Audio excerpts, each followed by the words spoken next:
षष्ठाध्यायी जगन्माता यस्य चित्तात् समुत्थिता वेदानामुपकाराय तस्मै पाणिनये नमः।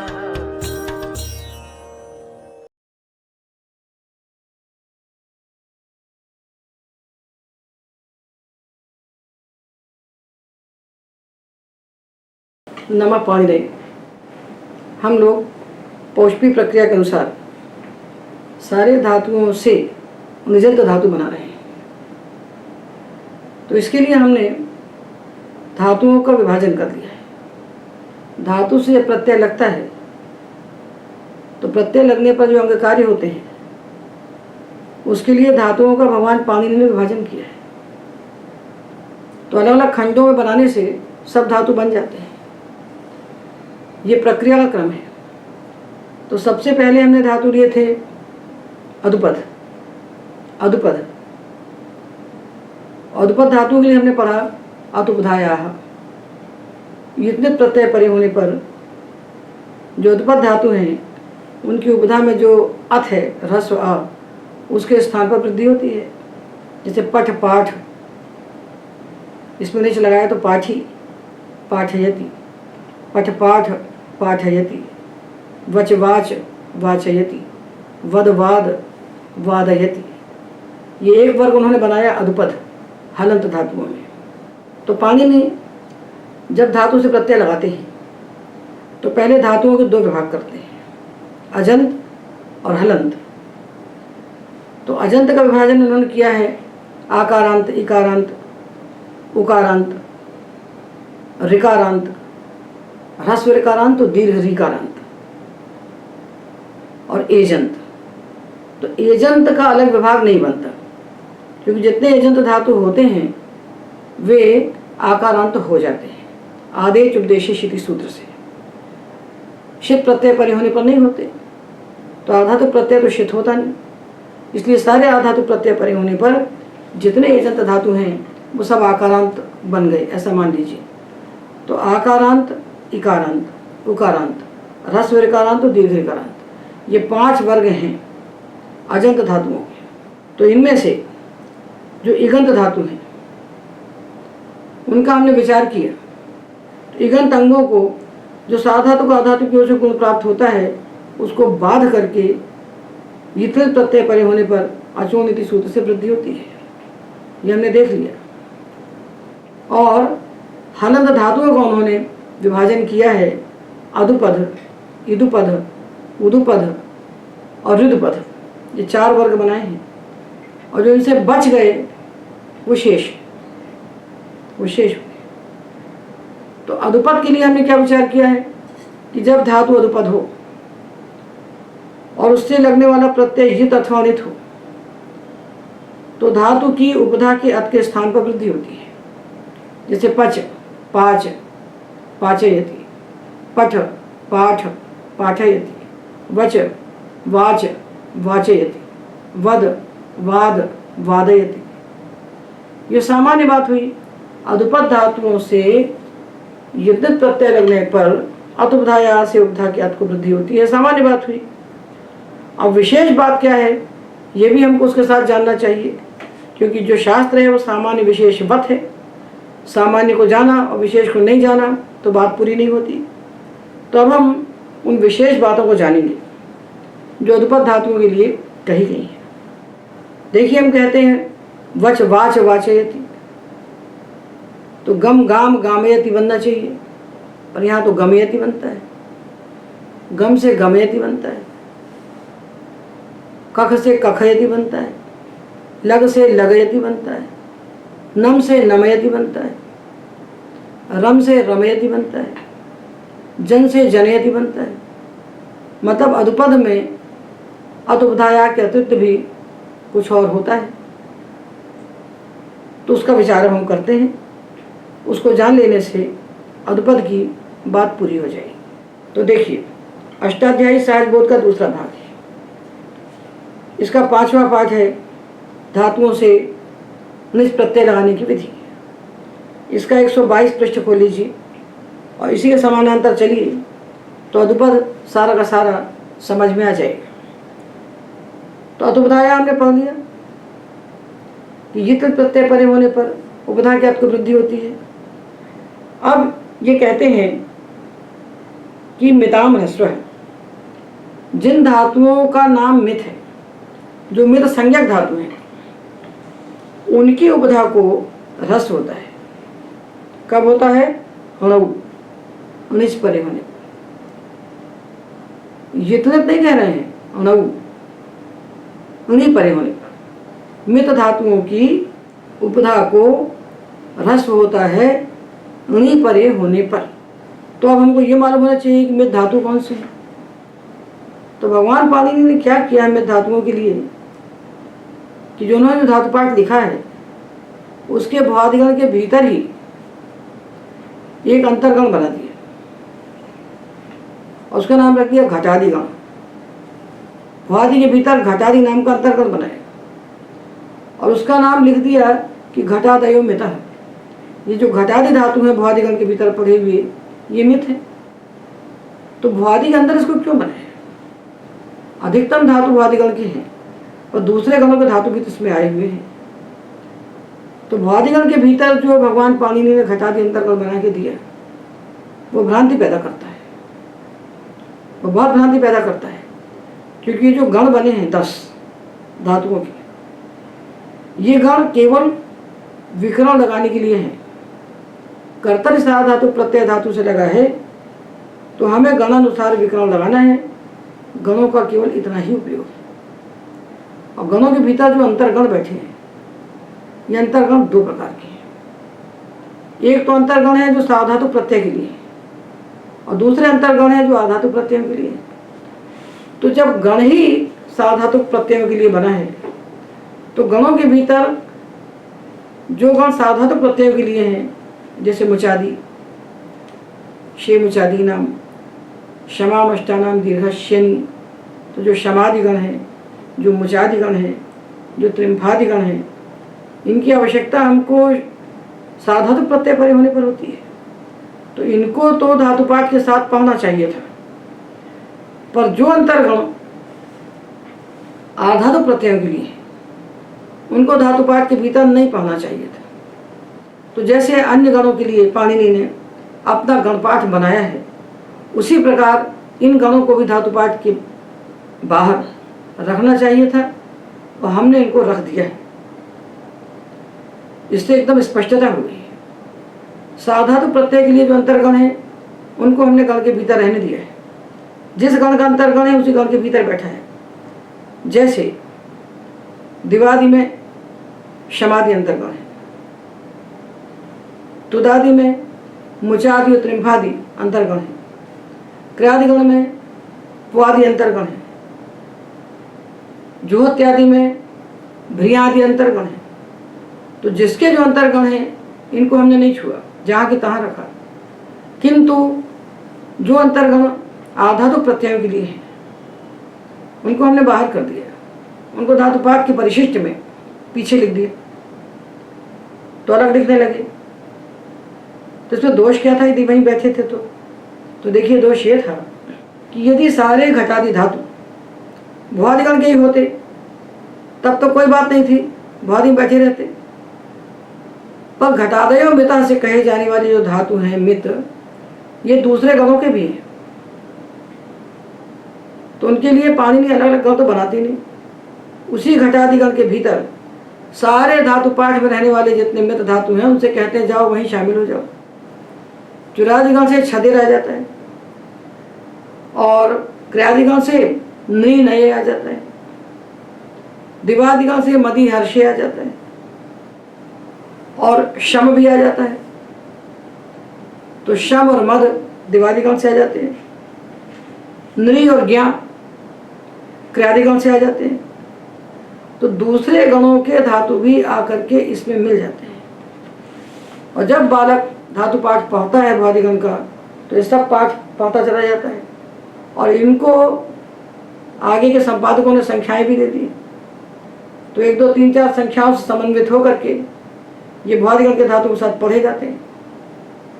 तो जब बालक पढ़ता है तो उसको लगता है सारे धातु भुआदिगण के हैं। ये भ्रम तो होते ही। वही ज्ञा धातु भुआदिगण में बैठा है और वही ज्ञा धातु वहां बैठा हुआ है क्रियादिगण में।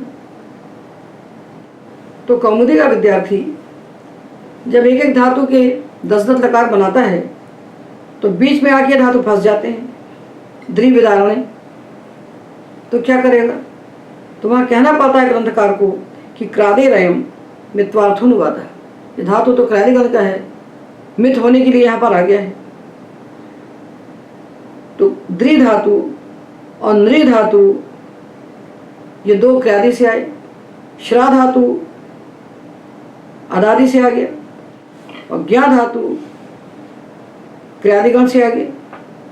तो इस प्रकार दूसरे गणों के धातु आकर के इसमें सम्मिलित हो गए। तो हमने इस पूरे घटादिगण को निकाल के बाहर रख दिया। दूसरे गणों के धातु को छोड़कर जितने हैं उतने तो भौतिकगण के साथ पढ़ दिए और पूरा घटादिगण निकाल के हमने अलग रख दिया। ये 122 पृष्ठ पर आपके सामने लिखा हुआ है। तो ये अंतर्गण जो बनाया इसका प्रयोजन होना चाहिए। तो इसका क्या प्रयोजन है? घटादयो मितः अमिताम ह्रस्व। घटादिगण में पढ़ी हुई जो धातु हैं ये मित संज्ञक है, इनका नाम मित है।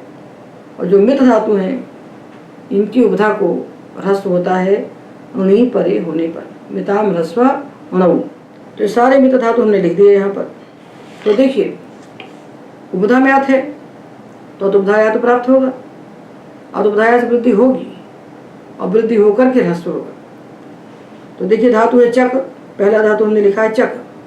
चक इसमें नीच लगाया, नकार चकार की संज्ञा करके ई बचाया, प्रत्यवनित है तो अतुपधाया से उपधा की अत को वृद्धि कर दी तो बन गया चाक। धातु बना चाकी। उसके बाद मिताम ह्रस्व से उपधा को ह्रस्व हो गया तो फिर चकी बन गया। तो चक चाकी चकी चकयति। अक आक और फिर अक, चक चाक बनाया और मिताम ह्रस्व से ह्रस्व किया तो चक चाक चक चकयति। अक आक अक अकयति। स्तक स्ताक स्तक स्तकयति। तो ये धातु जो लिखे हुए हैं चक चकयति, अक अकयति, स्तक स्तकयति, कख कखयति, रग रगयति, लग लगयति, रग रगयति, लग लगयति, सग सगयति। तो ये देखिए यहाँ से लिखे हुए हैं। कुछ धातु तो मित है ही, जब भी उन्हें चाहेगा वो मित रहेंगे। जब भी उन्हें प्रत्यय परे होगा तो ये धातु मित होंगे और इनकी उपधा को जो वृद्धि हुई है तो उपधाया से उसको ह्रस्व हो जाएगा। किंतु कुछ धातु किसी विशेष अर्थ में मित होते हैं। एक अर्थ में मित होते हैं और दूसरे अर्थ में मित नहीं होते। जब मित होते हैं तो ह्रस्व होता है, मित नहीं होते तो ह्रस्व नहीं होता। जैसे नट धातु है तो नट नृत्तौ मित, नृत्य अर्थ में मित है और अन्य अर्थों में मित नहीं है। तो नृत्य क्या है? तो गात्र विक्षेप मात्रम नृत्यम, केवल गात्र विक्षेप करना ये नृत्य है। और पदार्थाभिनयो नृत्यम, पूरा जो पदार्थाभिनय होता है वो नृत्य है। तो नृत्य अलग है और नृत्य अलग है। तो नृत्य अर्थ में ये मित है और नृत्य अर्थ में मित नहीं है। तो नृत्य अर्थ में मित होगा तो नटयति बनेगा और जब मित नहीं होगा तो नाटयति बनेगा। तो नटयति और नाटयति, तो इन धातुओं को हमको दो प्रकार से देखना है। इनके दो हिस्से हैं। कुछ धातु तो सर्वथा मित हैं और कुछ धातु किसी विशेष अर्थ में मित हैं। तो दोनों को देखना पड़ेगा। तो घट घटयति, क्षंज छंजयति, हेड हिडयति। अब यहाँ संदेह पड़ता है हमको कि भाई क्षंज को क्यों रखा है। तो देखिए जिन धातुओं की उपधा में हमको अत दिखाई पड़ रहा है वहाँ तो हमको फल स्पष्ट दिख रहा है कि इनकी उपधा को जो उपधाया से हमने वृद्धि की है उसको वापस रस हो जाएगा। तो घट घाट, फिर घट बनाया, घट को वृद्धि करके घाट बनाया और मिताम ह्रस्व से ह्रस्व करके फिर ह्रस्व बना दिया, तो घट घटेति बन गया। किंतु क्षंज धातु क्यों पढ़ा है इसके भीतर? क्षंज की उपधा को तो मिताम ह्रस्व हो नहीं सकता। तो ऐसे धातु जो पढ़े गए हैं इनका प्रयोजन भी हमको मालूम होना चाहिए। तो देखिए अष्टाध्यायी में मिताम ह्रस्व सूत्र है 6492, उसके तुरंत बाद सूत्र है 6493। अणु की अनुवृत्ति आ रही है 209 से। 209 वाचित्त विरागे मिताम ह्रस्व और चिर्णमुलोर दीर्घोन तरस्याम, यह है प्रकरण। तो ये सूत्र कहता है कि जो मित धातु हैं उनकी उपधा को विकल्प से दीर्घ होता है। ये कब होता है? चिण परे अनमुल परे चणौ, चिण परक निच हो या अनमुल परक निच हो। ऐसा निच हो जिसके बाद चिण हो, या ऐसा निच हो जिसके बाद अनमुल हो। धातु है, फिर निच है और फिर चिण है। धातु है, निच है और अनमुल है। ऐसा यदि है तो ये जो मित धातु हम पढ़ रहे हैं, इन मित धातुओं की उपधा को विकल्प से दीर्घ होता है। तो क्षंज धातु उपधा को ह्रस्व करने के लिए नहीं पढ़ा गया है। क्षंज धातु चिण परक और अनमुल परक निच परे होने पर विकल्प से दीर्घ करने के लिए पढ़ा गया है। तो जब चिण आएगा तो अक्षंजी अक्षांजी बनेगा, और जब अनमुल आएगा तो क्षंजम क्षंजम और क्षांजम क्षांजम, ये बनेंगे।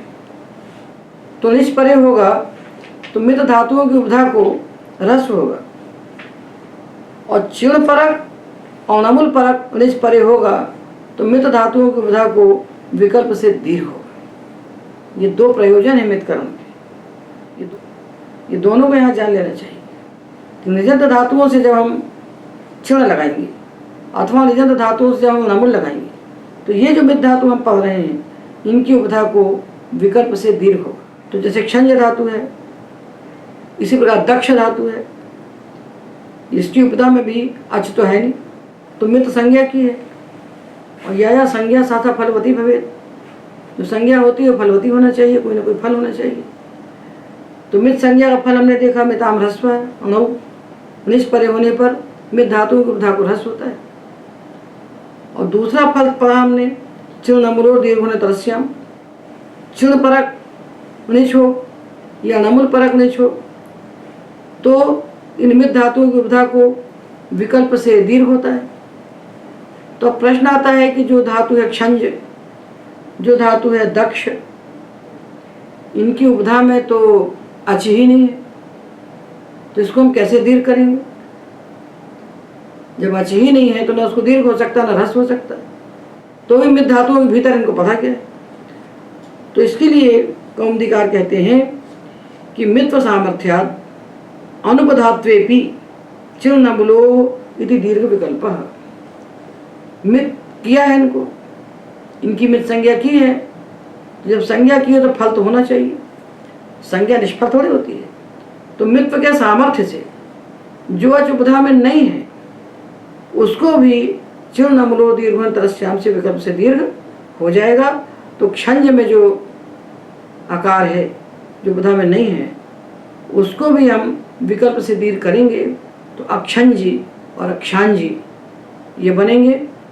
और अनमुल परक निच परे होने पर क्षंजम क्षंजम क्षांजम क्षांजम, यहाँ भी विकल्प से दीर्घ होगा। किसको? जो अच उपधा में नहीं है उसको भी हो जाएगा। तो यद्यपि उपधा या की अनुवृत्ति आ रही है तो सारे धातुओं में उपधा को होगा, पर यदि धातु मित के भीतर बैठा हुआ है, मित धातुओं के भीतर बैठा हुआ है तो उपधा में नहीं है अच, तो मित करण सामर्थ्य से अनुपधा में रहने वाले अच को भी विकल्प से दीर्घ हो जाएगा।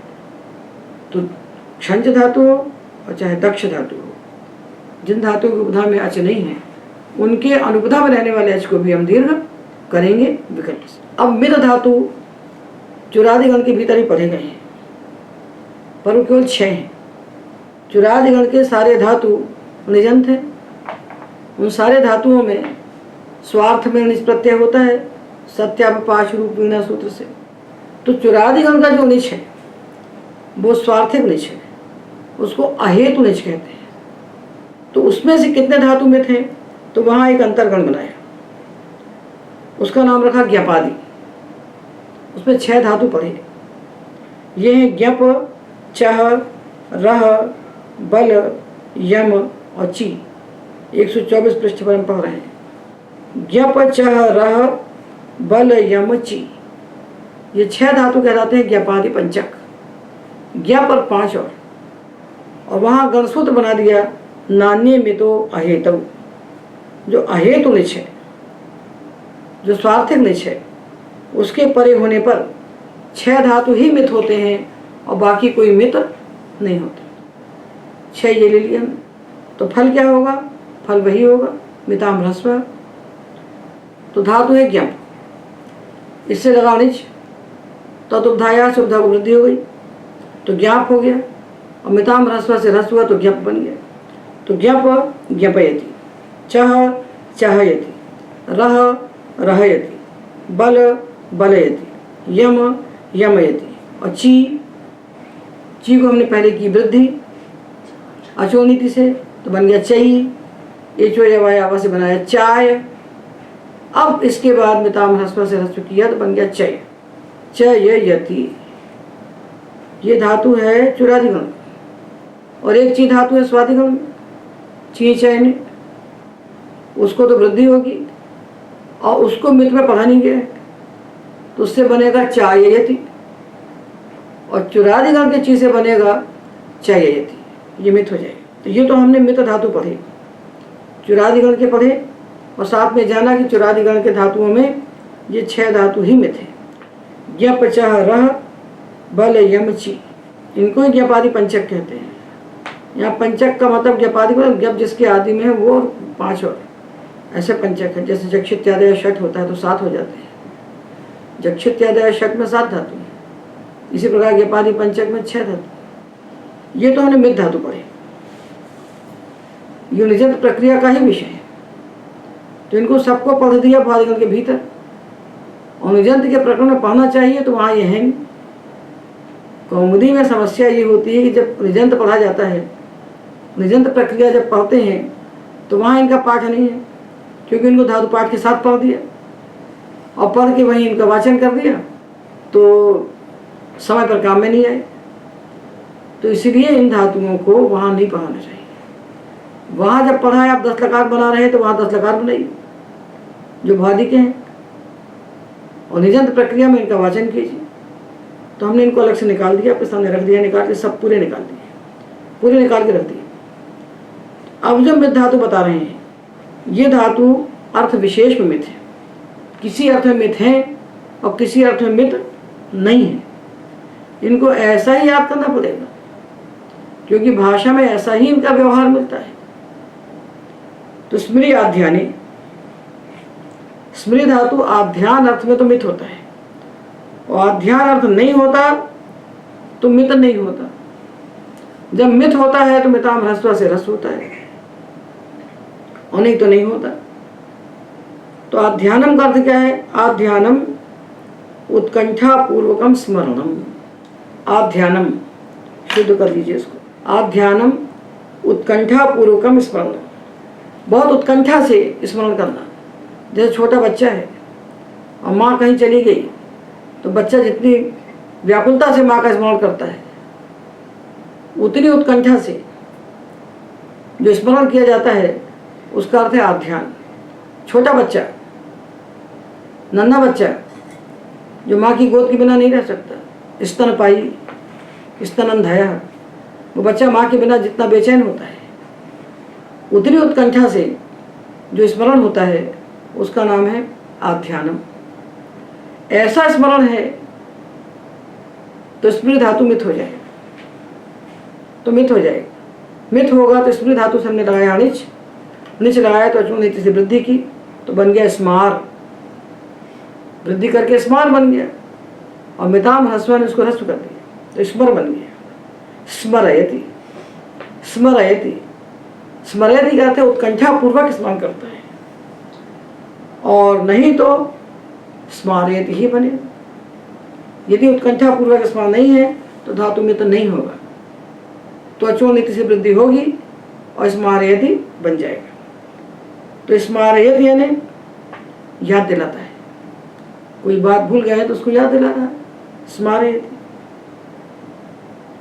नृणये, ये धातु क्रियादि करता है, पर पढ़ा गया है भुआदि के भीतर, भुआदि के भीतर पढ़ा गया है, तो भुआदि में तो पढ़ा ही है और क्रियादि में भी पढ़ा है। यहाँ घटादि होने के लिए पढ़ा है और वहाँ गण के अंदर पढ़ा है, तो संख्या ज़्यादा होगी ना, डबल होगा कि नहीं होगा। तो हमने ऐसे 13 धातु निकाल ली, क्योंकि हमने गण ही बाहर कर दी, हमने गण ही बाहर कर दिया। तो नृणये, नए अर्थ में ये मिथ होता है।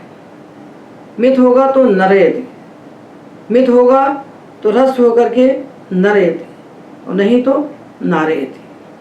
नय का अर्थ नयो नयनम, ले जाना। नृणये नयनम नरयति, नरयति यानी ले जाता है। और यदि नय अर्थ नहीं है तो नारयति ही बनेगा। इसी प्रकार द्रिभये, दीर्घ ऋकारांत जो द्रि धातु है, ये भी क्रियादिगण का है। इसका अर्थ जब भय होता है तो मिथ होता है।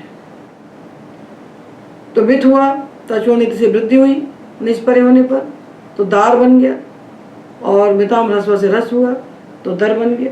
दरयति, दरयति ने डराता है।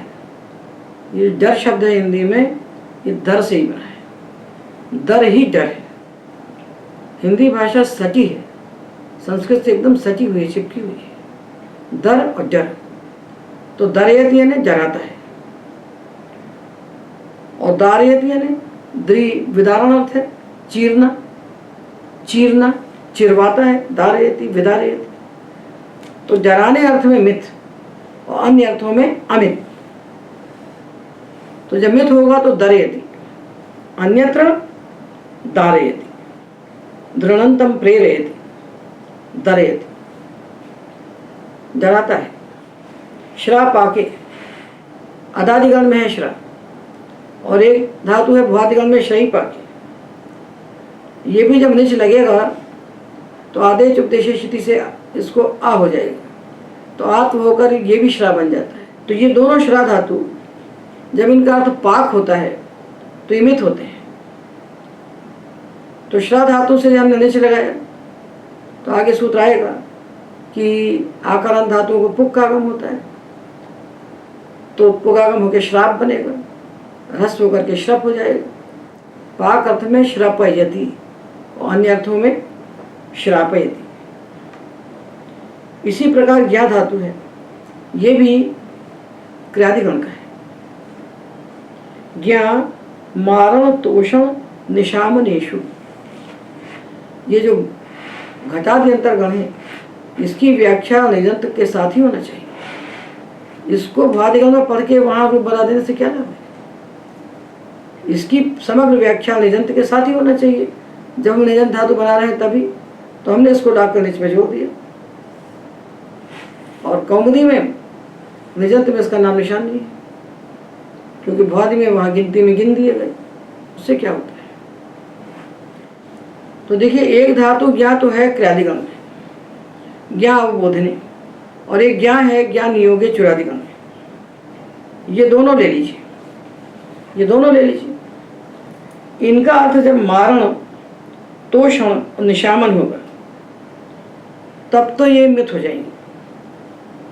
तो घटादि अंतर्गण के भीतर जो ज्ञा धातु पढ़ा गया है उसके साथ एक अनुसूत्र पढ़ा है कि इतने अर्थों में मिथ होंगे और अन्य अर्थों में अमित होंगे। तो मारण का अर्थ है हिंसा, तोषण यानी संतुष्टि, और निशामनम चाक्षुष ज्ञान, जो चाक्षुष ज्ञान है वो निशामन है। तो माधव कहते हैं चाक्षुष ज्ञानम निशामनम, और कुछ कहते हैं ज्ञापन मात्रम इति अन्ये, कुछ ज्ञापन मात्र कहते हैं, केवल बताना वही ज्ञापन है, वही निशामन है। और कुछ कहते हैं निशानेषु इति पाठांतरम, कुछ निशामन की जगह निशानम पाठ पढ़ते हैं, कुछ निशामन न पढ़ के निशानम पढ़ते हैं। तो निशान का अर्थ होता है तीक्ष्ण करना, तीखा करना, पैना करना। निशान का अर्थ होता है पैना करना, तीक्ष्ण करना। तो इन अर्थों में ये ज्ञा धातु मित हो जाएगा। तो ज्ञा धातु से नहीं होगा, पुक का आगम होगा तो बनेगा ज्ञाप, और ह्रस्व होगा तो बन जाएगा ज्ञप, ज्ञपयति। जिन अर्थों में मित होता है उन अर्थों में ज्ञपयति, जिनमें मित नहीं होता उन अर्थों में ज्ञापयति। तो पशुम संज्ञापयति, अक्षतम मारयति, हरिम ज्ञापयति, हरि को संतुष्ट करता है।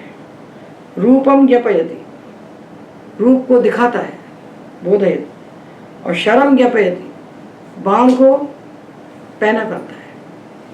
तो मारना, संतुष्ट करना और पैना करना, इन अर्थों में ज्ञा धातु मित हो जाता है। और जब मित होता है तो ह्रस्व हो जाता है, पहले पुगागम उसके बाद ह्रस्व। तो मित होने पर ज्ञापयति, अमित होने पर ज्ञापयति।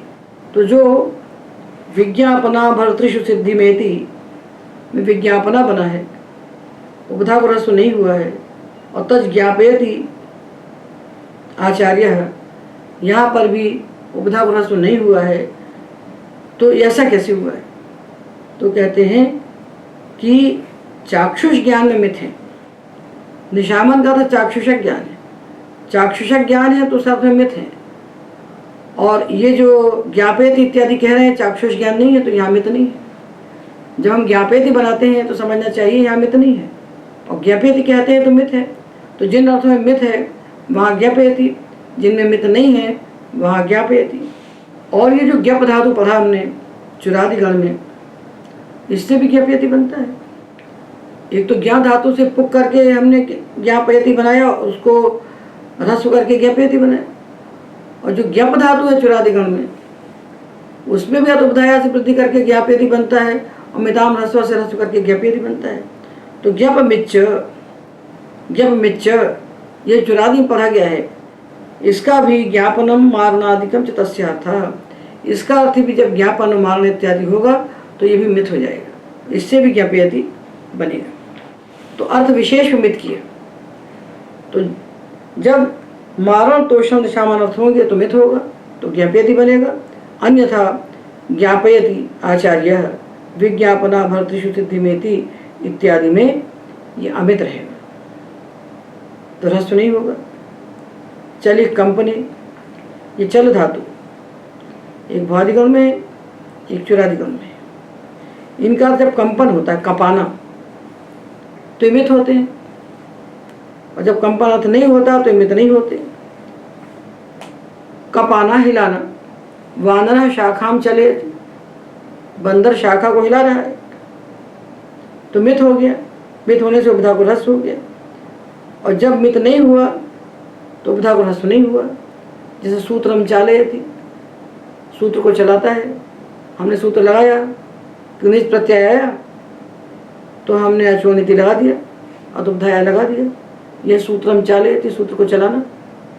अथवा शीलम चालयति, अपने शील को भग्न करना, तो यहाँ मित नहीं होगा।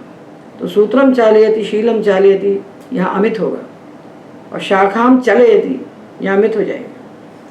छदिर ऊर्जने, ये धातु चुरादिगण का है, इसका जब ऊर्जन होगा, बलवान बनाना, तो ये मित हो जाएगा। छदंतम प्रयुंक्ते छदयति, छदयति यानी बलवंतम करोति, प्राणवंतम करोति, बलवान बनाता है, प्राणवान बनाता है। और यदि इससे भिन्न अर्थ है तो मित नहीं होगा। तो छादयति ढांकता है, छदयति यानी बलवान बनाता है, और छादयति यानी ढांकता है। लज जिह्वोन्मथने, एक लज विलासे धातु, ये लग धातु भ्वादि में भी है और चुरादि में भी है। तो इसको जिह्वोन्मथने अर्थ है, जिह्वोन्मथन अर्थ में इसको मित किया है। जब इसका जिह्वोन्मथन होता है तो ये मित होता है। जब मित होगा तो लडयति बनेगा, और मित नहीं होगा तो लाडयति बनेगा। तो जिह्वोन्मथन क्या है?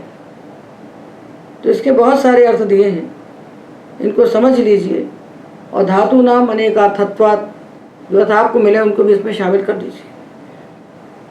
तो टीकाकार कहते हैं जिह्वा या उन्मथनम क्षोभणम लडेत जिह्वाम, जिह्वा का उन्मथन यानी जिह्वा का क्षोभण, जिह्वाम लडेत रसानाम रसान ज्ञापयति, रसों को जानता है, अथवा जिह्वया उन्मथनम, जिह्वया उन्मथनम तो लडेत जिह्वया, तो लड़ना बना हिंदी में, जो लड़ना ये भी लट धातु से तो बना है। जिह्वा का उन्मथन तो ये भी इसको ही मानना चाहिए, लड़े ये लौटा है, ये भी जिह्वोन्मथन है। खाली रसों को जानना तो जिह्वोन्मथन नहीं है, ये भी जिह्वोन्मथन है। तो टीकाकार तो यही कहते हैं देवदत्तो रसान जानाति तज्जिह्वया ज्ञापयति, देवदत्त रस को जानता है, जिह्वा के द्वारा उनको पहचानता है। तो शब्द प्रयोग आदि जिह्वा व्यापार है, तो शब्द प्रयोग भी जिह्वा का व्यापार है, रसों को जानना भी जिह्वा का व्यापार है। तो जिह्वा के जो व्यापार है उन अर्थों में मित हो जाएगा, तो लडेति बनेगा, और जब मित नहीं होगा तो लाडयति बनेगा। लडेति शत्रुन, शत्रुओं को लड़ाता है। अपशब्दैर गर्हते, अपशब्द क्या का निंदा करता है। अथवा उन्मथनम लडेति दधि, दही को लडेति मथता है।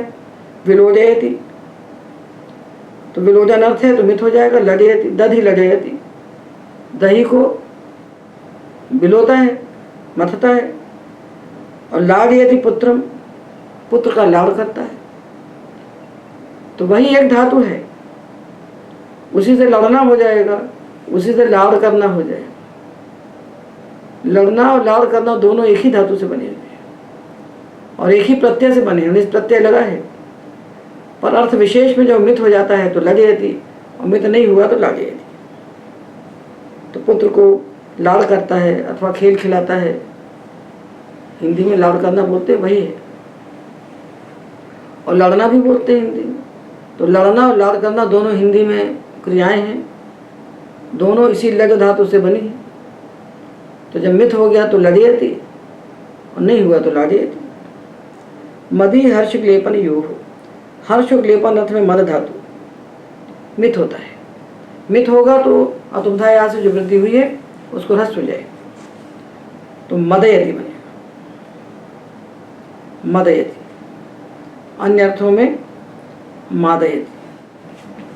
हर्ष ग्लेपन यो हो, हर्षित होना, और ग्लेपन का मतलब है दीन होना, दीन, दीनी भवन, दीन होना अथवा हर्षित होना। इन दोनों अर्थों में मद धातु मित होता है। तो मदयति यानी हर्षयति, प्रसन्न करता है, और ग्लेपयति अथवा ग्लान करता है। और इनसे भिन्न अर्थों में मादयति, मादयति यानी चित्त का विकार उत्पन्न करता है, चित्त में विकार उत्पन्न करता है। मादयति, बहुत धन आ गया तो उन्माद हो गया, नशा कर लिया तो उन्माद हो गया, तो मादयति। नशा करने से जो होता है उसे मादयति।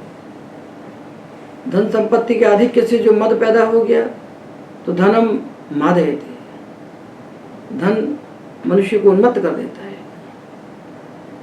तो हर्षयति ग्लेपयति अर्थों में मित, अन्य अर्थों में अमित। ध्वन शब्दे,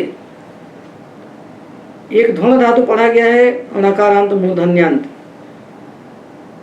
और ज्वलादि में आने वाला एक ध्वन धातु पढ़ा गया है नकारांत दंत्यांत। इन दोनों धातुओं का अर्थ जब शब्द करना होता है तो ये मित होते हैं, तो बनेगा ध्वनियति। और जब शब्द का अर्थ नहीं होगा तो ये मित नहीं होंगे, तो बनेगा ध्वनयति। तो ध्वनयति घंटाम, घंटा बजाता है। और ध्वनयति यानी अस्पष्टाक्षरम उच्चारयति, अस्पष्ट बोलता है। तो ध्वनयति और ध्वनयति ये दोनों उदाहरण इसमें लिख लेना चाहिए। ध्वनेति घंटाम, घंटा बजाता है, ध्वनि करता है, तो शब्द अर्थ है, शब्द अर्थ मित हो गया, मित होने से रस हो गया। और ध्वनिति का अर्थ है अस्पष्ट अक्षरम उच्चारयति, ऐसा बोलता है कि ध्वनि कर रहा है, समझ में नहीं आ रहा क्या बोल रहा है, तो अस्पष्ट बोलना जब अर्थ होगा तो ये मित्र नहीं होगा। अब इन्हीं मित्र धातुओं के साथ जो वैयाकरण है भोज, तो भोज ने भी यहाँ पर कुछ मित्र धातु गिने, तो वो कहते हैं दली वली स्खली रणि ध्वनि त्रपी क्षपयश्चेति भोज। भोज के मत में ये धातु मित है और अन्य के मत में मित नहीं है, तो भोज के मत में मित होने से रस होगा और बाकी मतों में अमित होने से रस नहीं होगा। तो दलयति, तो भोज के मत में बनेंगे दलयति, वलयति, स्खलयति, रणयति, ध्वनयति, त्रपयति और क्षपयति। और अन्य मतों में और अन्य वैयाकरणों के मत में ये मित नहीं होंगे, तो दालयति, वालयति, स्खालयति, राणयति, ध्वानयति, त्रापयति और क्षापयति और क्षापयति।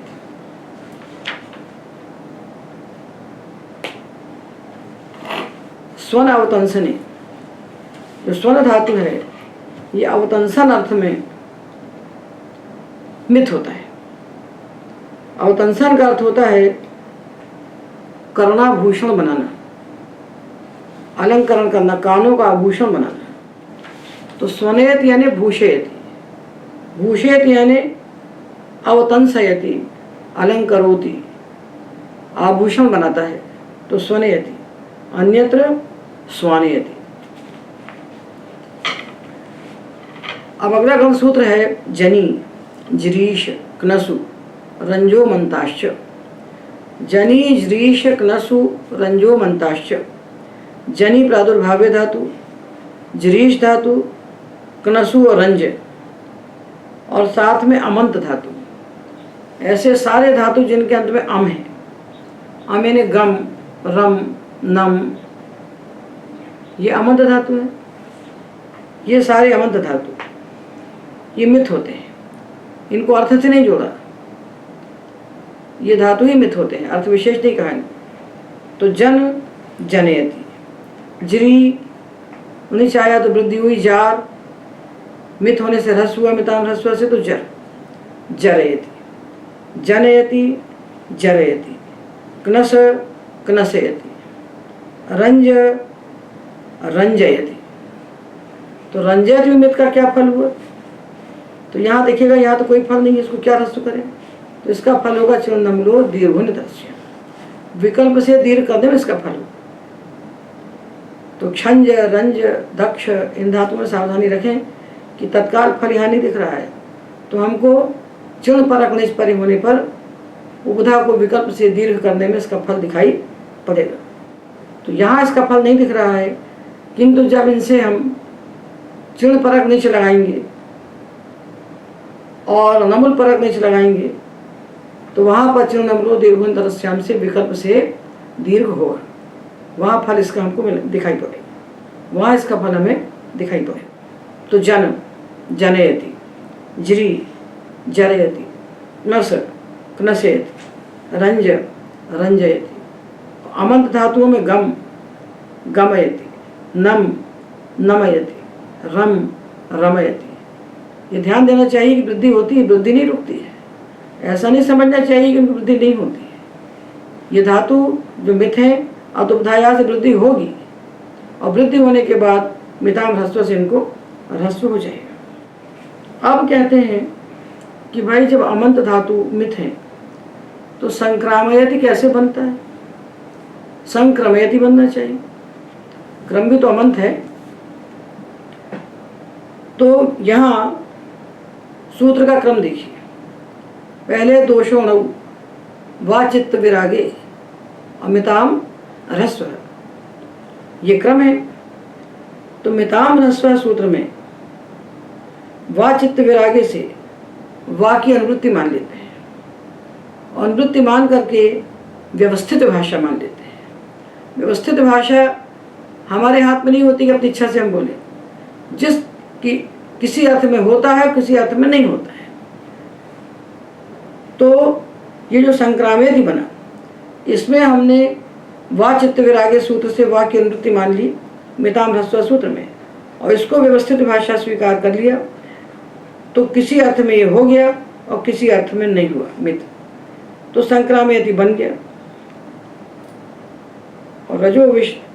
और रजो विश्रामयन राज्ञाम धुर्यान विश्रामयेति च, तो यहाँ विश्रामयति, विश्रामयन इत्यादि प्रयोगों में श्रम धातु अमंत है, किंतु मित नहीं हुआ, मित नहीं होने से ह्रस्व नहीं हुआ। तो संक्रामयति और विश्रामयति इत्यादि प्रयोग सिद्ध कैसे करें, तो इसको वा की अनुवृत्ति मान करके और उसको व्यवस्थित भाषा मान करके हम इन प्रयोगों को सिद्ध कर सकते हैं। अब रंजे रणौ मृग रमणे न लोपो वक्तव्य है, जो रंज धातु है, इससे जब नित प्रत्यय होता है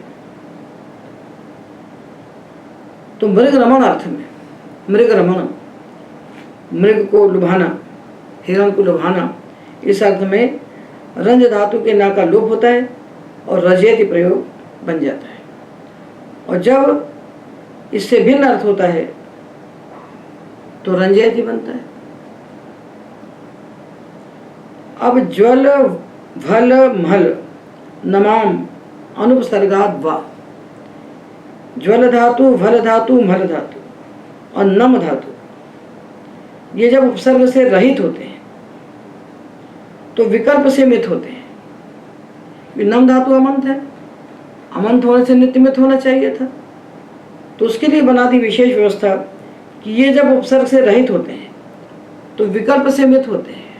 नम धातु उपसर्ग नहीं है तो विकल्प से मित होगा, तो नमयति और नामयति दो बनेंगे, और उपसर्ग हो जाएगा तब ये नित्य मित हो जाएगा। तो नम धातु उपसर्ग ना होने पर विकल्प से मित होगा, नमयति और नामयति दो बनेंगे, और जब उपसर्ग हो जाएगा तो नित्य मित होगा। जैसे प्रणमयति, प्रणमयति, इसी प्रकार इन धातुओं को ले लो। ज्वल बिना उपसर्ग के ज्वलयति ज्वालयति, वलयति वालयति, मलयति मालयति, और नम धातु से नमयति नामयति, ये दो दो बनेंगे विकल्प से मित होकर के, और जब ये उपसर्ग हो जाएंगे तब प्रज्वलयति प्रणमयति, तभी नित्य मित हो। उपसर्ग होने पर नित्य मित, उपसर्ग ना होने पर विकल्प से मित। अब इसके बाद भी हमें जो प्रज्वालयति, उन्नामयति इत्यादि प्रयोग मिलते हैं कि उपसर्ग के साथ भी नम धातु मित हो रहा है, उपसर्ग के बाद भी नम धातु मित नहीं हो रहा है और ज्वल धातु मित नहीं हो रहा है, तो इसको कैसे बनाएंगे? तो इसको कहते हैं कि ये नित नहीं है, कि इसमें ये निच है ही नहीं, ये धातु से लगने वाला निच ही नहीं है। तो ये कौन सा निच है? तो कहते घयंता तत्करोति तदा चष्टे इति निच। घयंत शब्द लिया आपने, ज्वल धातु से घय लगाया तो ज्वाला बन गया। तो घयंत ज्वल से, इस प्रातिपदिक से तत्करोति तदा चष्टे अर्थ में निच लगाएगा। ये प्रातिपदिक से लगने वाला निच है, ये धातु से लगने वाला निच ही नहीं है। उससे हम बना लेंगे प्रज्वालयति और उन्नामयति इत्यादि। घयंता तत्करोति तदा चष्टे इति निच। अब ये चार धातु और है। गणसूत्र है ग्ला स्ना वनु वमाम च। तो इस गणसूत्र में ऊपर के गणसूत्र से अनुपसर्गात वा की अनुवृत्ति आती है। तो इसका अर्थ होता है कि ये चारों धातु ग्ला स्ना वन और वम जब उपसर्ग से रहित होते हैं तो विकल्प से मित होते हैं। जब मित होंगे तो मिताम ह्रस्व से ह्रस्व हो जाएगा। तो ग्लई को बनाया आत्म करके ग्ला, आकार अंत होने से इसको पुक्कागम किया तो बना ग्लाप, मिताम ह्रस्व से ह्रस्व किया तो बना ग्लप, ग्लपयति, ग्लपयति, ग्लापयति। स्ना, पुगागम करके स्नाप, स्नापयति, स्नापयति। वन, वनयति, वानयति। और वम, वमयति, वामयति। ये चार धातु विकल्प से मित होते हैं जब ये अनुपसर्ग होते हैं, उपसर्ग से रहित होते हैं, और जब सोपसर्ग होते हैं तो ये नित्य मित होते हैं। अब मित्व का निषेध है। हमने पढ़ा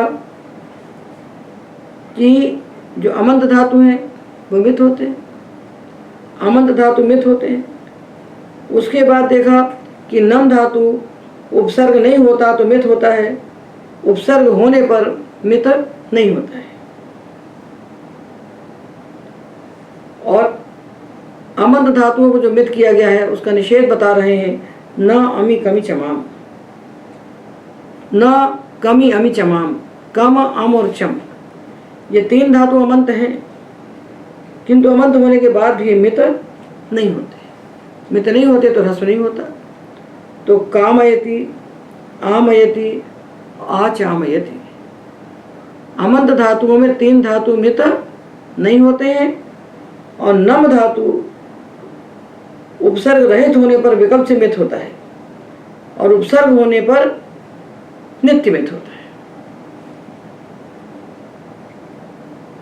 और शमो दर्शने, जो शम धातु है, शमोपशमे दिवादिगण का, ये दर्शन अर्थ में, देखना अर्थ में मित नहीं होता। ना अमी कमी चमाम से ना की अनुवृत्ति कर दी तो दर्शन अर्थ में शम धातु मित नहीं होता। तो वहां बनेगा निशामयति, वहां निशामयति बनेगी। और उससे भिन्न अर्थ में दर्शन अर्थ में मित नहीं होता, अन्य अर्थ में मित हो जाता है। उसके बाद भी हमें जो दुर्गा सप्तशती में प्रयोग मिलता है, निशामय तदुत्पत्तिम विस्तरात गदतो मम, मुझे उसकी उत्पत्ति के विषय में सुनाओ। तो निशामय तो श्रवण अर्थ में, और मित भी नहीं कर रहे हैं। तो धातुओं के अनेक अर्थ होते हैं, ऐसा मान लेना चाहिए।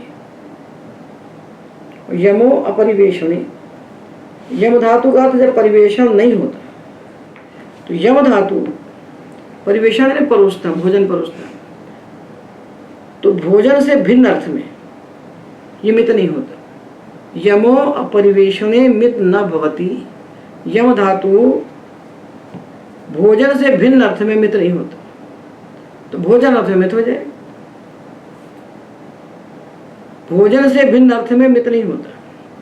अपरिवेशने मित न भवति, ऐसा क्यों उल्टा बोल रहे हैं?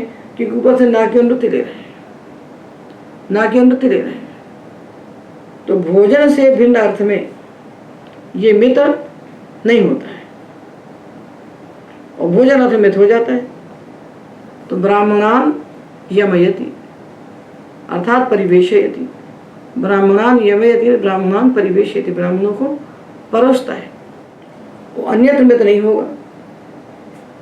तो आयामयति, आयामयति यानी विस्तारयति, द्राघयति। तो पर्यवसितम नियमयन इत्यादि में जो नियमयन बना है, ये तो कह रहे हैं भोजन से अन्य अर्थ में मित नहीं होता, केवल भोजन अर्थ में मित होता है। जब भोजन अर्थ में मित होता है, यम धातु केवल भोजन अर्थ में मित होता है, तो फिर परिवसितम नियमयन कैसे बना? तो यदि हमको ऐसे प्रयोग मिलते हैं तो उन्हें हमें नाम धातु समझ लेना चाहिए। यदि ऐसे प्रयोग मिलते हैं तो उस निच को प्रातिपदिक से होने वाला निच मान करके नाम धातु वाला निच, नाम धातु बनाने वाला निच, तो उस निच को हमें समझ लेना चाहिए कि वो प्रातिपदिक से होने वाला निच है। तो परिवसितम नियमयन में नियमवत शब्द से तत्करोति तदा चष्टे सूत्र से, तो नियमवत शब्द से तत्करोति तदा चष्टे इस घन सूत्र से निच हुआ है, ऐसा मान लेना चाहिए। अब एक गण सूत्र और है, स्खदिर अपरिभ्याम च। स्खदिर धातु जब अव और परि उपसर्गों के साथ होता है तो मित नहीं होता, मित नहीं होता तो ह्रस्व नहीं होता। तो अवस्थादयति और परिस्खादयति, जब उपसर्ग से रहित होता है तो मित हो जाता है, तो बनता है स्खदयति। इस प्रकार हमने मित धातुओं का परिगणन किया। तो दो प्रकार के धातु देखे, जो नित्य मित होते हैं और जो किसी अर्थ विशेष मित होते हैं, या किसी उपसर्ग विशेष के साथ मित होते हैं अथवा मित नहीं होते हैं। तो इन्हें हमें निजंत प्रक्रिया के साथ पढ़ना ही चाहिए। और कहाँ पढ़ना चाहिए? जब हम अधुपद धातुओं के रूप बना रहे हैं। अधुपद धातुओं के अधुपद धातुओं से जब हम निजंत धातु बनाते हैं, अधुपद धातुओं से जब हम निज प्रत्यय लगाते हैं, उस समय इन धातुओं का ज्ञान हमको होना ही चाहिए। उसके बिना अधुपद का काम पूरा नहीं होगा। तो हमने आपको अतुबधाया बताया, उसके साथ ही सारे मित धातु हमने आपको बता दिए कि हमें कहाँ मित होने के कारण उपधा को ह्रस्व करना है और कहाँ मित न होने के कारण उपधा को ह्रस्व नहीं करना है। अब यहीं पर हमें अदंत धातुओं को भी जान लेना चाहिए।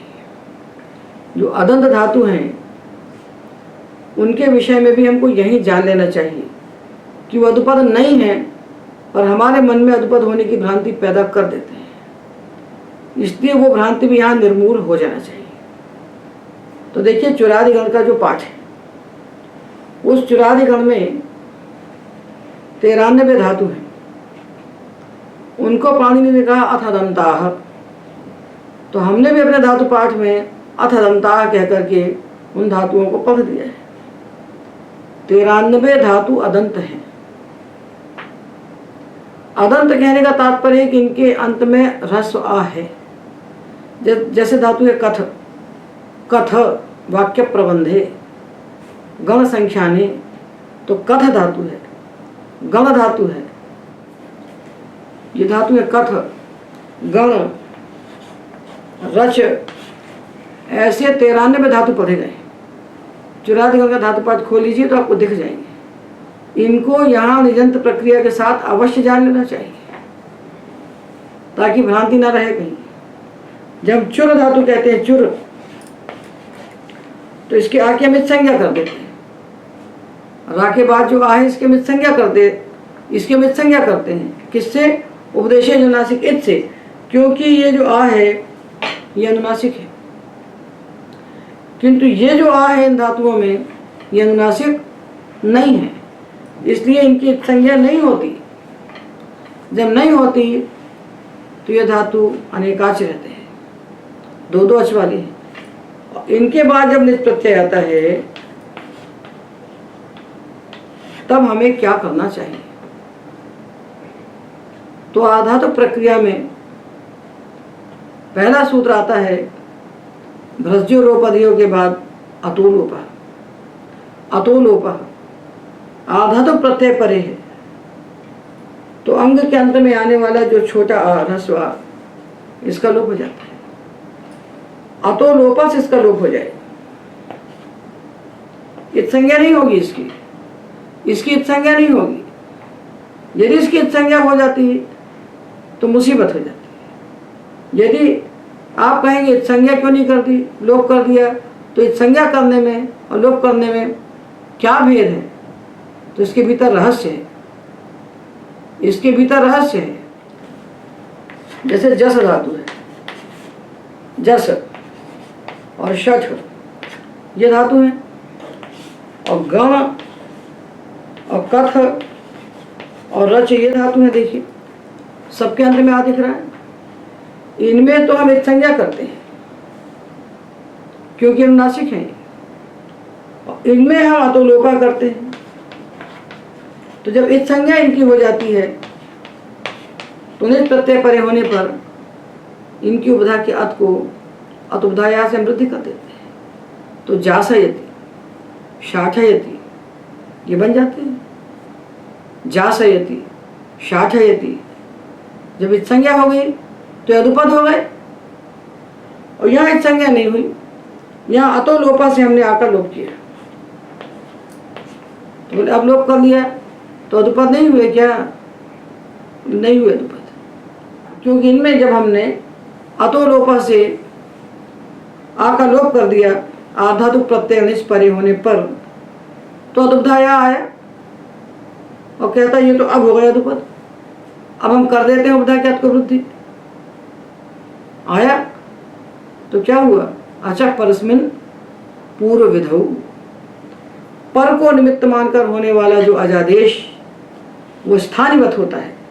पूर्वत्वेन दुष्टस्य विधौ कर्तव्य, पर कौन है? निच, इसको निमित्त मानकर होने वाला अजादेश क्या है? अतोलोपा। वो अतोलोपा स्थानिवत हो जाएगा। तो अतुब्धाया जब आएगा तो उसको ये ऐसे दिखाई पड़ेंगे, अतुब्धाया आएगा तो उसको आ दिखेगा। हमें दिख रहा है हल, उसको दिखेगा आ। क्यों दिखेगा? कि जिस आ का आपने लोप किया है, आदेश किया है, उसके पूर्व में जो आ बैठा है उसको अतुब्धाया करना चाहता है वृद्धि। तो पूर्वत्वेन दृष्टि विधि जो है उसकी कर्तव्यता में वो जो हमने आदेश किया है पर को निमित्त मानकर होने वाला, पर कौन है? निच। तो निच को निमित्त मानकर होने वाला जो हमने अतो लोपा से लोप रूप आदेश किया है वो आदेश स्थानिवत हो जाएगा। तो इनकी उपधा को वृद्धि नहीं हो पाएगी। तो ये 93 धातु अलग पढ़ लीजिए। कथ कथयति, गण गणयति, रच रचयति, मृग मृगयते, कुह कुहयते। कुह की उपधा को गुण नहीं होगा, पुगंत लघु उपधा से इसको गुण नहीं हो सकता है। मृग की उपधा में जो री है इसको पुगंत लघु उपधा से गुण नहीं हो सकता, क्योंकि सब धातु अदंत में पढ़े गए। तो 93 धातु अदंत, और ये जो हमने पढ़ा मित धातुओं का वर्ग, इतने धातु हमें अलग से पढ़ लेना चाहिए निस प्रत्यय लगाने के समय, क्योंकि इन धातुओं के लिए विशेष बात है। मित धातुओं की उपधा को हम ह्रस्व करेंगे और जो अदंत धातु हैं इनकी उपधा को हम कुछ नहीं करेंगे। इनकी उपधा ज्यों की त्यों रहेगी। इनकी उपधा ज्यों की त्यों बनी रहे, उसको कुछ ना हो, इसीलिए पाणिनि ने इन धातुओं को अदंत पढ़ा है और अतो लोपा से वहां पर लोप किया है। उपदेश जो नासिक से संज्ञा नहीं की। यदि संज्ञा कर देते तब तो उपधा को होने वाले कार्य को कोई रोक नहीं सकता था। यदि संज्ञा करते तो मृग की उपधा को गुण हो जाता, कुह की उपधा को गुण हो जाता और गण रच कथ की उपधा को अतुब्धाया से वृद्धि हो जाती। इसको कोई रोक नहीं सकता था। उसको रोकने के लिए पाणिनि ने यह नया उपाय बनाया कि उनको अदंत कर दिया और आधा तो प्रत्यय परे होने पर अतो लोपा से लोप कर दिया। अब जब अतो लोपा से लोप हो गया तो उस लुप्त आकार के पहले आप कोई कार्य नहीं कर सकते, वो खड़ा हो गया बीच में। जब भी कोई आएगा उसके पहले कुछ करने के लिए तो अच्छा प्रश्न पूर्व सूत्र वहां पर उस लोप को स्थानीयत कर देगा। स्थानीयत हो जाएगा तो चाहे पुगंध लघु उपधस्य आए और चाहे अतुब्धाया आए, उनको तो यहाँ पर आ दिखने लगे तो अपना कार्य नहीं कर पाएंगे। तो इस प्रकार जब हम धातुओं से प्रत्यय लगाते हैं तो एक वर्ग हमारे सामने मित धातुओं का खड़ा रहना चाहिए और एक वर्ग हमारे सामने अदंत धातु को खड़ा रहना चाहिए। इनमें विशेष कार्य है। मित धातु की उपधा को हमें ह्रस्व करना है और अदंत धातु की उपधा को हमको छूना भी नहीं है, उसको कुछ नहीं करना है। इसलिए इनको हमने पहले बता दिया। तो इतने धातुओं में हमने लगाकर धातु तैयार कर ली। तो जो धातु अधुपद है उनकी उपधा को तो हम अतुब्धा यहाँ से वृद्धि करें। जो इदुपद उदुपद ऋदुपद हैं उनकी उपधा को हम पुगंत लघु उपधा से गुण करें। मृज की उपधा को हम मृजय वृद्धि से वृद्धि करें, मार्जयति। और गु धातु की उपधा को हम उदुब्धाया गुह से ऊद करके गुहयति बनाए। तो पठ पाठयति, चित चेतयति, भिद भेदयति, बुध बोधयति, कृश कर्षयति, मृज मार्जयति, गुह गुहयति। ये तो सामान्य शास्त्र हुआ। विशेष क्या हुआ कि ये जो मित धातु हमने पढ़े इनकी उपधा को हम जो वृद्धि हो गई है उसको वापस ह्रस्व करते हैं। और जो अदंत धातु हैं उनकी उपधा को हम कुछ नहीं करेंगे, क्योंकि अतो लोपा से लोप होने के बाद उसके पूर्व को कोई कार्य हम नहीं कर सकते, क्योंकि उसकी कर्तव्यता में वो अतो लोपा से होने वाला लोप स्थानीयवत हो जाए। तो देखिए, हमने सारे अधुपद धातुओं के रूप बना लिए और इनके हमने 3 हिस्से किए। एक तो वे धातु जो अधुपद हैं, पठ, पाठ, पाठयति, वच, वाच, वाचयति, वद, वाद, वादयति, ये बना लिए। और इनके भीतर ही हमने दूसरा वर्ग पकड़ा मित धातुओं का।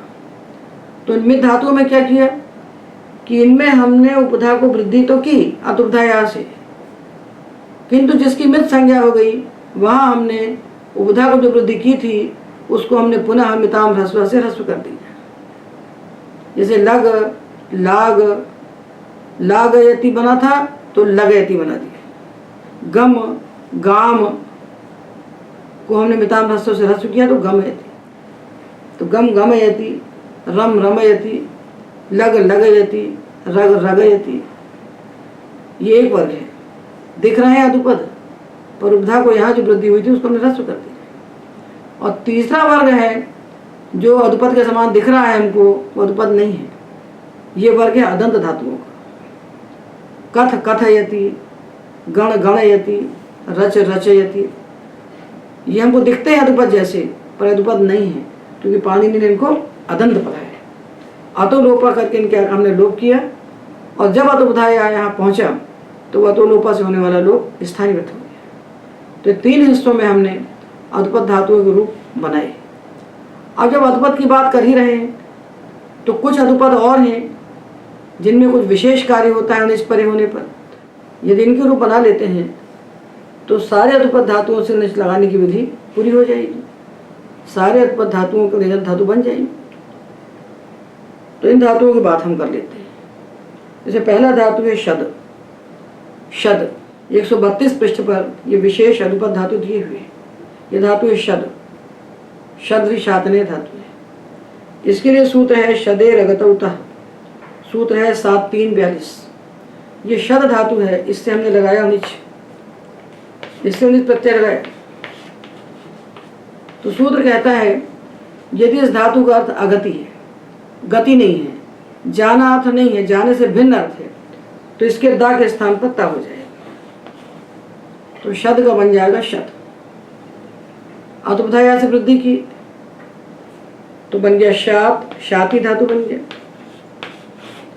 शातयति, शातयति का मतलब जाना नहीं है, जाने से भिन्न, सताना।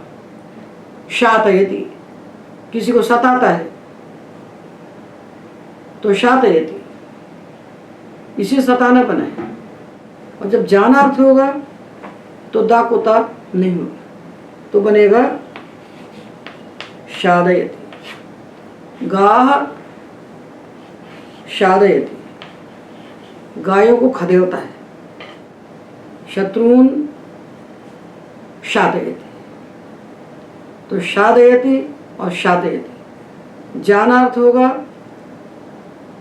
तो दा को दा ही रहेगा, और जाने से भिन्न अर्थ होगा तो दा को ता हो जाएगा, अतुपधाया से वृद्धि हो जाएगी। अब 2 धातु हैं रध और जब। 133 पृष्ठ पर देखिए, रध और जब। सूत्र है रध जब हो रचि। रध और जब, इन दोनों धातुओं को नुमागम होता है। कब होता है? आजादी प्रत्यय परे होने पर। तो रध धातु से हमने लगाया निच, तो निच आजादी प्रत्यय है, ई बचा है इसमें, और जब से भी लगाया निच, तो इनको नुमागम हो गया, तो ये बन गया रंध, और ये बन गया जम्ब। रंधयति और जम्भयति। रंध में जो नुमागम हुआ तो इस ना को क्या किया हमने? रंध से बन गया, रंध में नुमागम करके रंध, ऐसा नहीं है। जब नुमागम हो गया तो इस ना को हमने नश्चा पदार्थ से जली से अनुस्वार बनाया, अनुस्वार बना करके अनुस्वार से परसवर्ण से परसवर्ण किया। तो ये जो रंधयति में हमको ना दिख रहा है, ये रंधयति में जो ना दिख रहा है ना, कि नुमागम के ना को अनुस्वार करके परसवर्ण बनाकर बना हुआ ना है। और इसीलिए जब में हमने नुमागम किया और उसको हमने अनुस्वार कर दिया तो भा के सवर्ण हुआ, तो भा का सवर्ण बना तो माँ बन गई। तो जम्भयति, तो रंधयति में ना सुनाई पड़ता है और जम्भयति में माँ सुनाई पड़ता है। तो वो नुमागम का ना नहीं है। नुमागम होने के बाद उसको अनुस्वार हुआ, अनुस्वार होकर परसवर्ण हुआ, तो रंधयति और जम्भयति। और रभ धातु है, रभ, रभ के लिए सूत्र है रभे ऋषभ लिटो हो। रभ धातु को भी नुमागम होता है। कब होता है? शप और लिट से भिन्न आजादी प्रत्यय परी होने। ये रभ धातु है और इसके बाद हमने लगाया निच, ये आजादी प्रत्यय है, तो नुमागम हो गया, तो बन गया रंभ। नुमागम हुआ, फिर ना को अनुस्वार किया, अनुस्वार को परसवर्ण किया, तो रंभयति, आरंभयति। ये नुमागम कब नहीं होता? यदि शप का आ है, शप का अच है या लिट का अच है तो नुमागम नहीं होगा। तो शप में रभते बनेगा और लिट में रेभे रेभाते रेभीरे बनेगा। शप और लिट में नुमागम नहीं होगा और बाकी कोई भी आजादी प्रत्यय है तो उसके परे होने पर रभ धातु को नुमागम हो जाएगा। और लभेश्च, लभ धातु को भी नुमागम होता है आजादी प्रत्यय परे होने पर। तो लंभयति, लभ से लंभयति और रभ से रंभयति। अब आया धातु हन। हन धातु के लिए दो सूत्र आते हैं। एक कहता हनस्तो चूर्ण लोहो, हन धातु का जो नकार उसके स्थान पर तकार आदेश हो जाता है। ये कब होता है? चिर्ण और अनल से भिन्न यित प्रत्यय परे होने पर। हन धातु है, उसके बाद चिर्ण और अनल से भिन्न कोई भी यित प्रत्यय है तो हन के नकार के स्थान पर तकार हो जाएगा। हन से हमने निच लगाया, निच प्रत्यय नित है और चिर्ण और अनल से भिन्न है तो इस ना को हो गया ता। तो जो हन था ये बन गया हत। अब दूसरा सूत्र आता है हो हंतेर निन्नेषु। हन धातु का जो ह इसको कुत्व हो जाता है। कब होता है? यित प्रत्यय परे होने पर और नकार परे होने पर। तो निच तो नित है, तो इसके परे होने पर हमने इसको हा को कुत्व किया। तो हा को कुत्व किया मतलब कवर्ग कर दिया। तो कवर्ग में तो काखा गा घांगा पांच अक्षर आते हैं, तो हा को क्या करेंगे? कवर्ग में से पांच में से कौन सा अक्षर लगाएंगे? तो हम देखेंगे प्रयत्न। स्थान सामने तो सब में हो रहा है। हा का स्थान भी कंठ है, काखा गा घांगा का स्थान भी कंठ है, तो कंठ से तो निर्णय नहीं हुआ, कंठ से फैसला नहीं हो पाया। तो हमने देखा प्रयत्न। स्थान से जब काम नहीं चलता तो प्रयत्न को देखते हैं। हा का क्या प्रयत्न है? संवार नाद घोष महाप्राण। और कवर्ग में कौन सा वर्ण है जिसका प्रयत्न, जिसके यही चार प्रयत्न है? घा। घा, घा के यही चार प्रयत्न है, संवार नाद घोष और महाप्राण। खा का प्रयत्न है विवार श्वास अघोष और महाप्राण। इसलिए हा के स्थान पर कवर्ग में से केवल घा हो सकता है, तो बन गया घा। अब जो हन था ये घात बन गया। अब तो बताया यहाँ से वृद्धि की तो घात बन गया, घात यति। हंति से बन गया घात यति। और जो अस धातु है असभुवि, उसके स्थान पर अस्तेर भू। आधातु प्रत्यय की विषयता में अस धातु को भू आदेश होता है। कोई भी आधातु प्रत्यय लगाना है तो अस धातु को भू हो जाएगा। जब भू बन जाएगा तो युकारांत हो जाएगा, तो अचो नीति से वृद्धि होकर भऊ बनेगा। ये चो यवायवा से आव तो भावयति बनेगा। और जो अज धातु है अज, अज धातु के लिए सूत्र है अजेर व्यग है को हो। अज धातु को वी आदेश होता है। अज धातु के स्थान पर वी आदेश होता है। ये कब नहीं होता? घय और अप प्रत्यय होते हैं तो नहीं होता। तो घय और अप दो प्रत्ययों को छोड़कर सारे आधातु प्रत्ययों की विषयता में अज धातु के स्थान पर वी आदेश हो गया। जब वी हो गया तो इकारांत हो गया, तो अचो नीति से वृद्धि होकर इसको वाई बन गया। एचो यवायावा से वाय बन गया, तो वाययति। अस भू भावयति, अज वी वाययति।